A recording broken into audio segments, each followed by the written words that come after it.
Bonjour à tous. Donc, on a attendu un moment, mais je pense que d'autres camarades vont arriver. Voilà, donc je suis Martine Soumignet, adjointe à la mairie, à la maire du 3e arrondissement, dans lequel vous êtes donc le 3e arrondissement qui est le plus grand, le plus important en habitants, 106 000 habitants, dans le 3e arrondissement du Rhône jusqu'au périphérique. Voilà, donc en même temps, vous le savez sans doute, qu'être élu d'arrondissement met très peu de pouvoir. Voilà. Donc j'ai le plaisir quand même de vous accueillir en tant qu'adjointe à la maire d'arrondissement au Palais de la Mutualité, qui est un site historique, que vous avez dû remarquer, au lieu de la Mutualité. Il faut savoir qu'à Lyon, il y avait déjà 132 sociétés de secours mutuels en 1855. J'ai trouvé ce détail historique qui est important et qui a un intérêt architectural, si vous avez le temps de jeter un œil, qui a été construit dans les années 1910 et 1913. Voilà, vous êtes à 2 pas de ce qu'on appelle la place du Pont, le pont de la Guillotière, là aussi un quartier connu au-delà de Lyon, premier pont sur le Rhône, et la commune de la Guillotière ayant été rattachée à Lyon il y a seulement 160 ans. Voilà, c'est un carrefour commercial, migratoire, une population hétérogène, vous l'avez peut-être remarqué, bien connue sous ce nom-là, différentes vagues migratoires, et la place du Pont est bien connue sous ce nom-là. Le nom officiel, c'est place Gabriel Péri, je tiens quand même à le dire, mais la place du Pont est connue dans pas mal de pays, et en tout cas dans tout le Maghreb. Voilà, c'est un lieu parfois ambivalent, stigmatisé, mais réputé aussi central, à 2 pas de Bellecour, mais parfois déqualifié, et en tous les cas victime d'un appauvrissement visible, même s'il y a une forme de boboisation aussi dans ces quartiers, on le sait. Voilà, avec un turnover de population important. Et c'est un quartier qui est au milieu du gué entre réhabilitation urbaine et requalification sociale. Voilà, avant cette petite présentation locale de là où on est, sur le territoire, je voulais, avant de laisser la parole au discours politique, évoquer la mémoire de Jean-Luc Laurent en ce début d'année. Jean-Luc Laurent, président du MRC pendant de nombreuses années, maire du Kremlin-Bicêtre. Pour ma part, je l'ai rencontré à la fin des années 70, donc ça fait déjà un certain temps, plus de 40 ans, au sein du PS. Et sa présence comme permanent à l'époque du CRS, organisateur de nombreux événements et colloques nationaux, déjà grand connaisseur des enjeux et des enjeux locaux et électoraux. Donc je voulais avoir une pensée pour lui, qui a disparu en début d'année, maire du Kremlin-Bicêtre, bien sûr. Sa présence, son appui auprès des militants du MRC dans tous les départements a été constante, et je me souviens, même si c'est un peu vieux déjà, de la campagne de 2002 pour Jean-Pierre Chevènement, d'un meeting avec Max Gallo que nous avions organisé, 600 personnes dans la brasserie Georges, lieu bien connu de Lyon. Et le souvenir de ces mobilisations reste important pour vous donner la dynamique pour continuer. Voilà. Donc, je vous souhaite bien sûr de bien travailler, comme on dit, d'avoir des débats riches et porteurs d'avenir surtout, parce que nous avons besoin, je pense, de nous projeter dans l'avenir de la gauche républicaine. C'est l'enjeu, je crois, de ces 2 journées. Voilà. Alors, je devrais m'absenter, mais je reviendrai, bien sûr, je suis sur place. Voilà.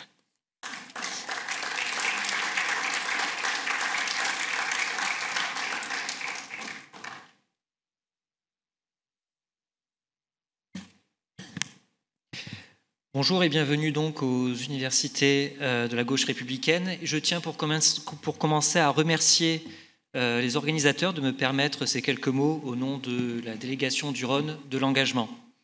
Et je commencerai d'ailleurs par saluer toutes celles et tous ceux qui ont contribué à la fois à la programmation et à l'organisation de ces quelques jours que nous allons vivre ensemble.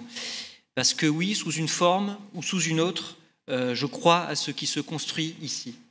Et je suis d'autant plus heureux de prendre la parole aux côtés de Martine et d'Adrien, parce que j'ai pour eux, comme pour chacun des membres de nos organisations, une profonde estime et un sentiment d'appartenance dans une relation d'égalité et de réciprocité.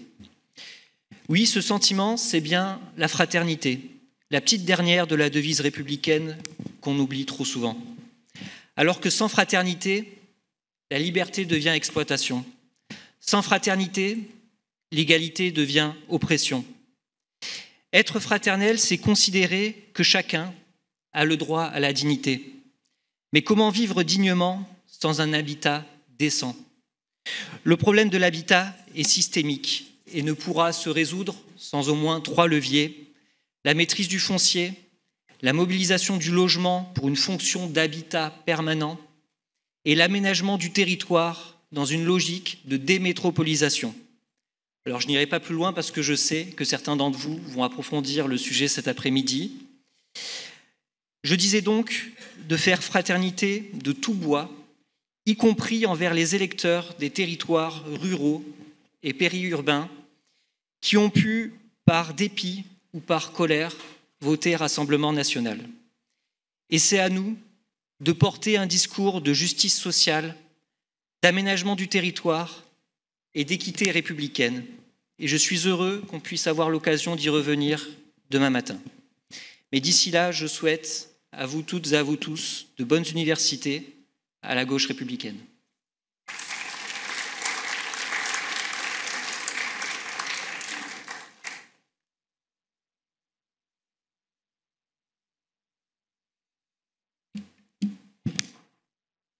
Première fois avec un téléphone et pas avec des papiers.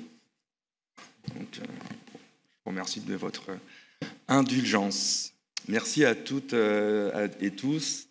Bienvenue à Lyon, chers camarades. Merci Olivier, merci Martine pour ces mots.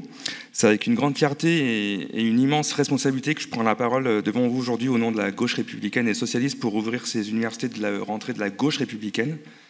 Un moment que vous savez important pour notre mouvement, un moment annuel qui nous permet de nous retrouver. Catherine, tout à l'heure, disait, ou hier soir, enfin on se retrouve, on ne se voit pas qu'en visio, et c'est souvent des moments de fraternité, de convivialité, de débat, d'échange.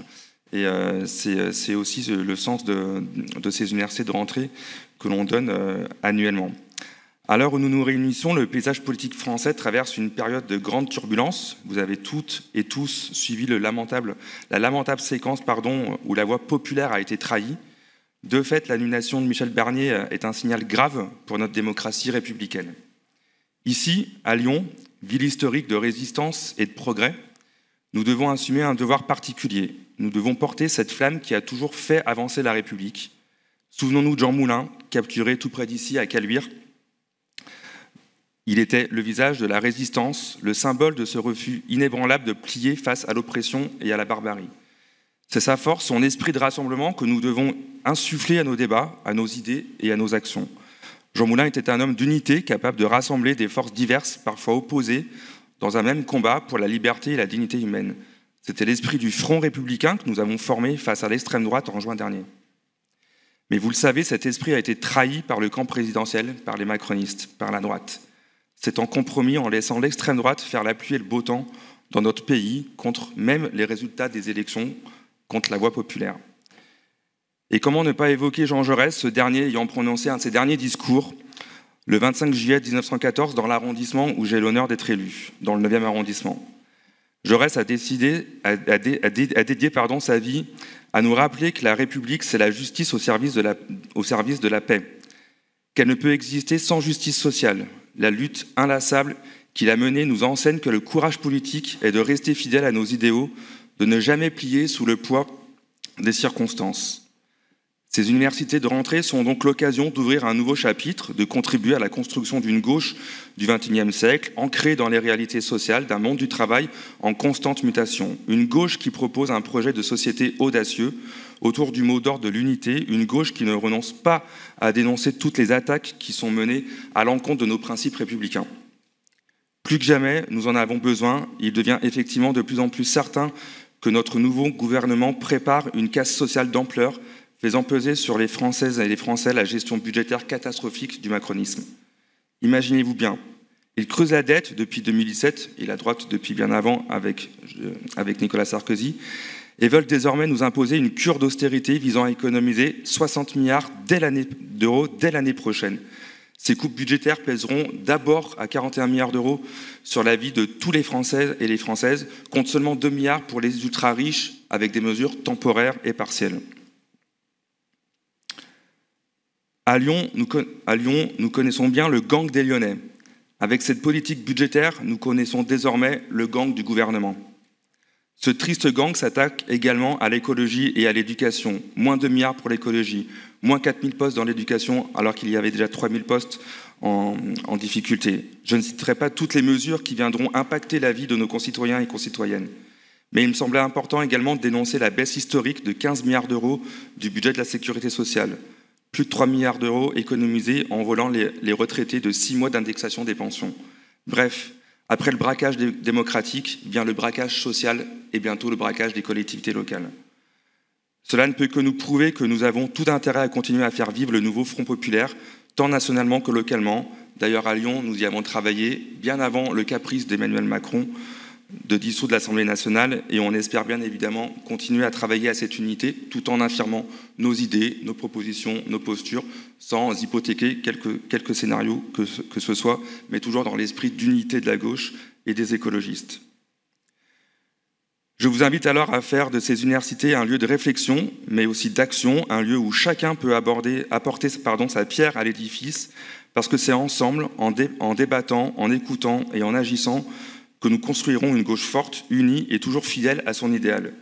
Je vous souhaite à tous et tous des débats fructueux, riches, des moments conviviaux et chaleureux, et de belles universités de la gauche républicaine. Bienvenue à Lyon.